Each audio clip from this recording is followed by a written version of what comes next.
adjusting the depth of the cut, make sure you do not take off more than 1/16 of an inch.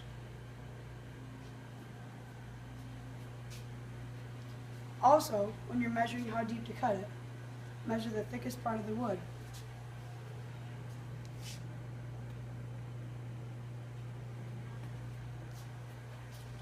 Lastly, do not plane a board that is less than 10 inches long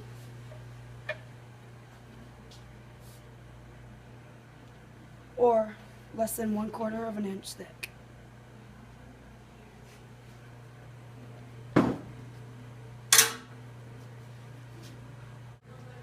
Never put your hands into the planer. They will look like bloody sawdust. And if you have a board inside of the planer, make sure that your fingers do not get stuck underneath it. Once it gets hit by that feed roller, it'll smash your fingers. And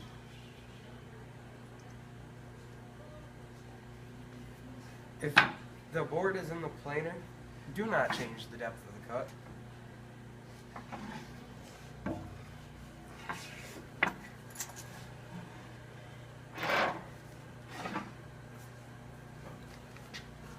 That looks real.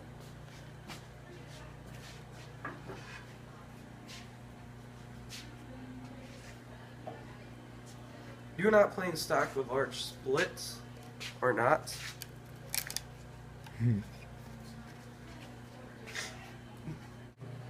Kickbacks don't frequently occur, but when they do, they look something like this.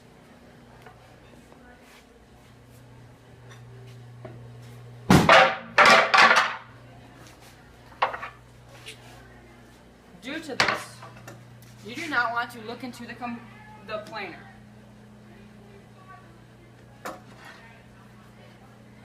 Always make sure the planer has reached full speed. If the stock gets stuck in the planer, move around the board a little bit, and if it doesn't go, stop the machine and notify the instructor.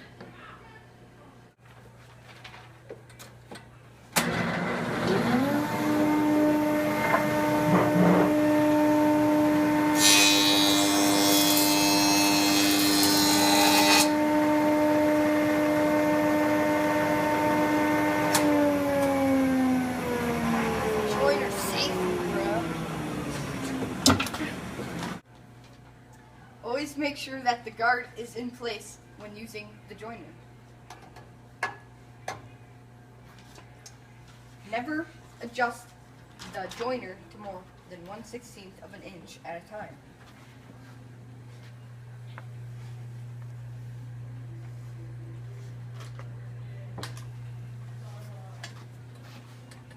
Always make sure the wood that you're cutting is over 10 inches long. Voila.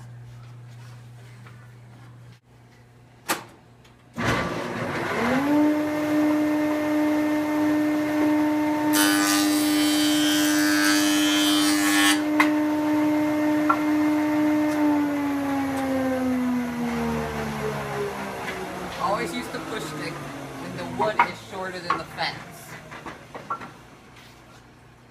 Always make sure the guard is closed before you pick up your wood. Always make sure you use the most stable side.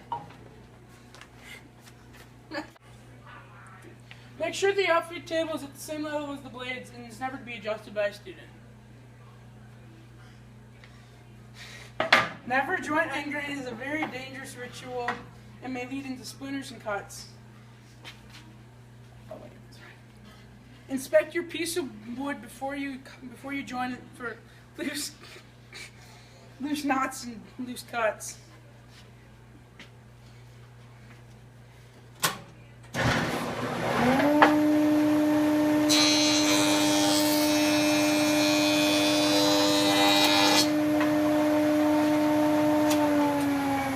Finally, push, do not pull. This has been Joiner Safety With Travis Carson.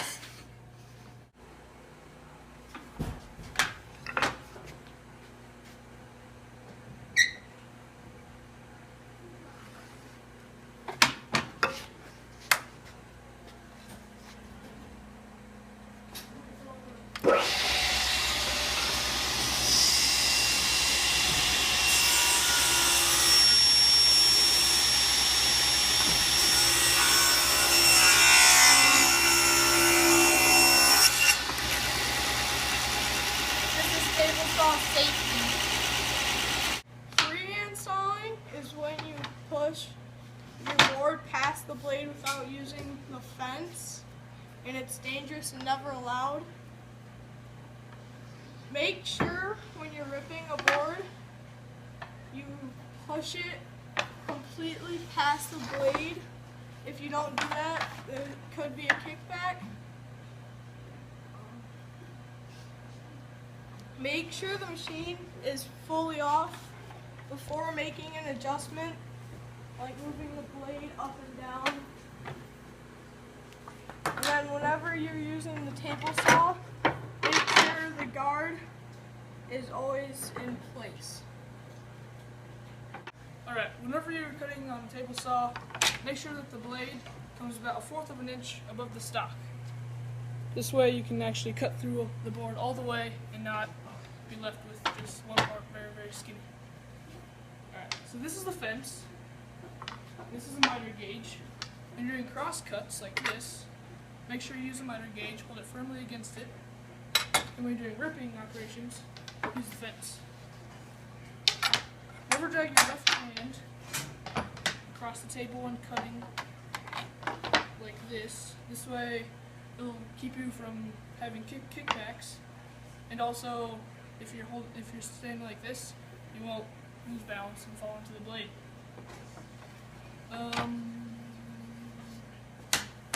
So whenever the board is less than 5 inches in width, make sure you use a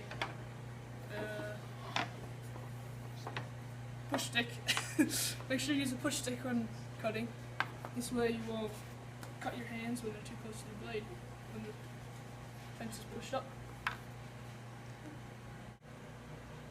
When operating a table saw, you should always stand to the left side of the table saw when operating this machine.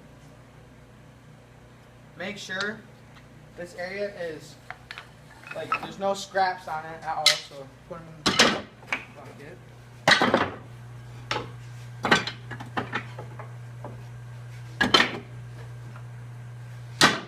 Like that. Now, when you are operating a table saw, kickbacks might occur, like this. Make sure when you're using the miter gauge, your left hand is supporting the wood and your right hand is pushing through. Never use the miter gauge in between the saw blade and the fence at the same time. I'm going to use my assistant to help me show the proper way to support wood.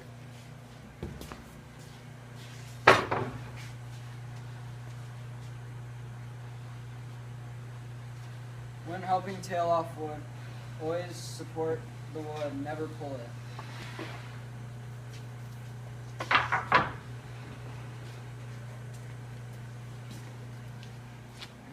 And never reach over the saw blade or grabbing wood over the saw blade when it's on.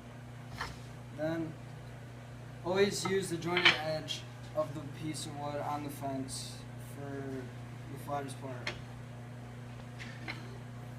This has been Table Saw Safety with Jackson, Cameron, Cody, Slate Dog. Yeah. Is it over? it's over. I don't know. No, he's still going.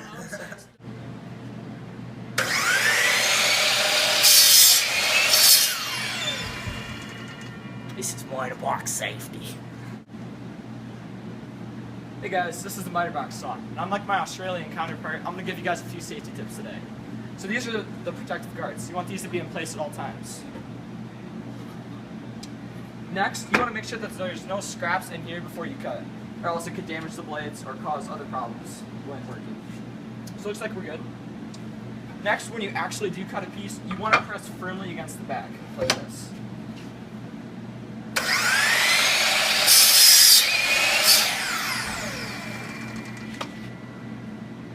Finally, when you have excess wood, just throw it in the bin back here. Alright? Allow the blade to reach full speed before cutting the wood.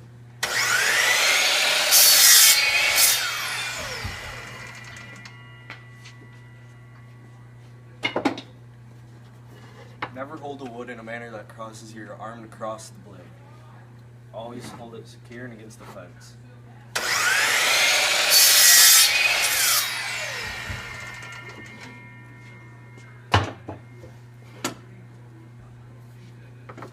force the blade into work either. That will damage the blade. Wait until the blade comes to a complete stop before leaving the station.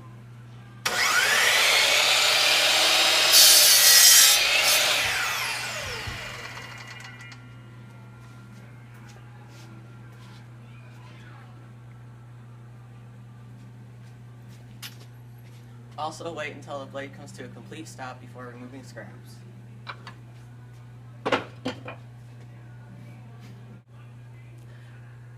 This has been Miser Box Safety with Jack, Trey, and Jacob.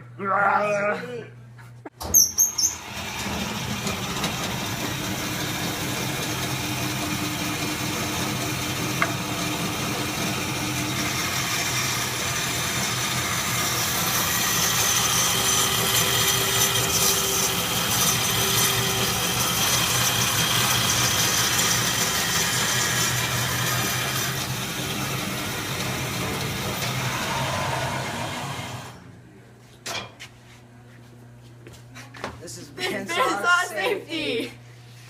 I'm going to teach you how to use the bandsaw. First, you can loosen this thing and you can move this up and down.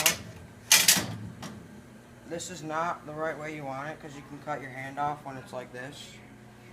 So you want to put your wood up against that, and then you move it a 1/4 inch from the wood and you tighten it. Now you want to draw relief cuts so you have like a line to cut on.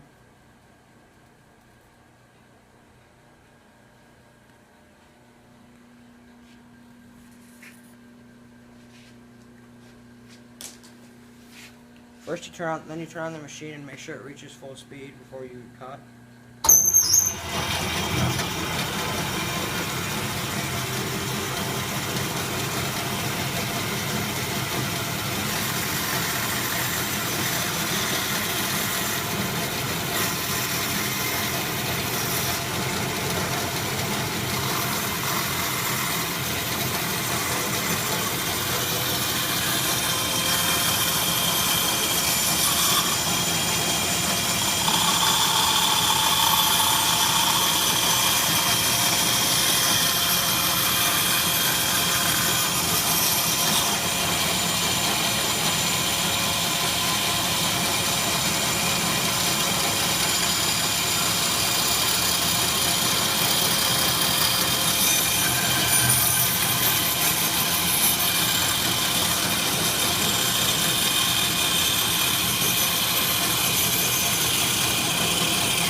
You use the push stick and you push the wood away. And that's bandsaw safety. Always make sure the floor around the bandsaw is clear of scraps so you don't step on anything and slip.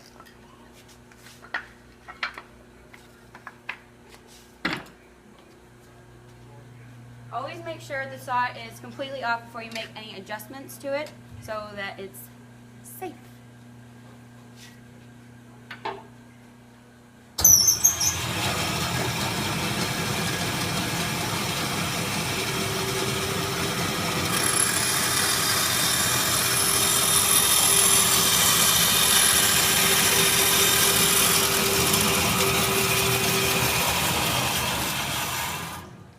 If you need to back the saw out of a long cut, make sure you turn it off completely before you take it out, and if you need to, get your instructor for help.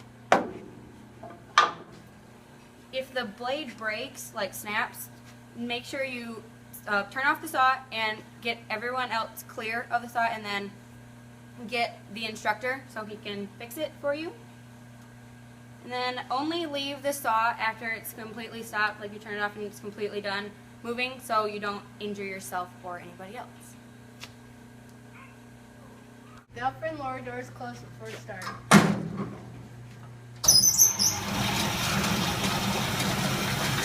Use a push stick for cuts that place your fingers too close to the blade.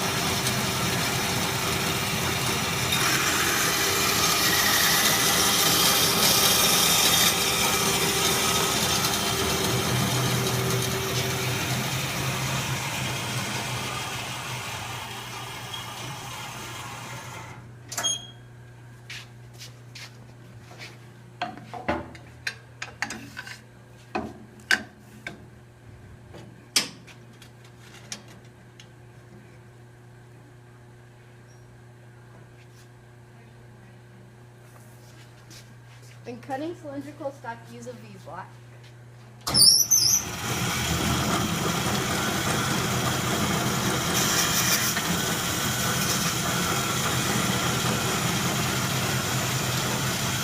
Never allow others to stand to the right of the bandsaw.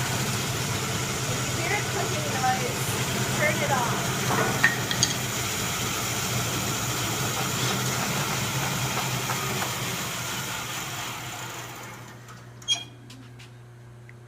This is Bandsaw Safety. I'm Allison. This is Bandsaw Safety and I'm Austin. This is Bandsaw Safety, and I'm Kelsey.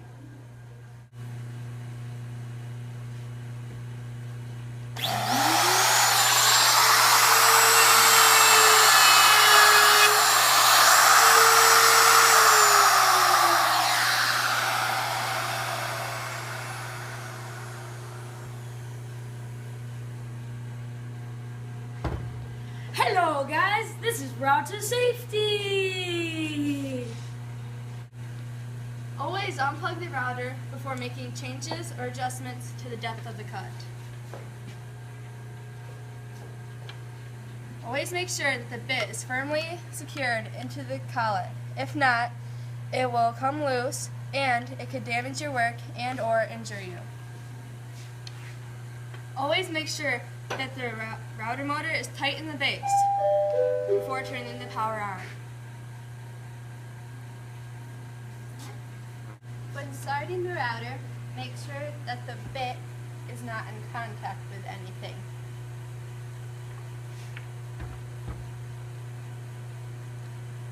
When you start the router, make sure you hold the handles firmly so the router does not slip. Lastly, do not overload or bog down the speed of the motor, which would mean to overpower it and cut off too much wood at once. It would make a sound like...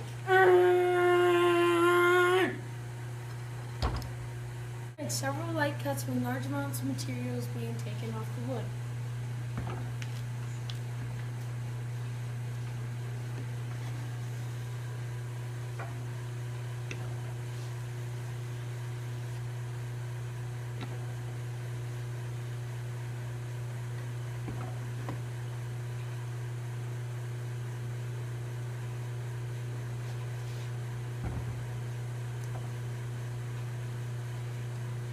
Always make sure the bit is sharp.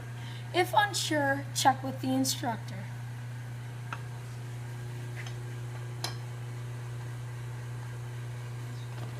Always clamp or secure your work to the table when routering so it does not move or slip. For example, this creepy table.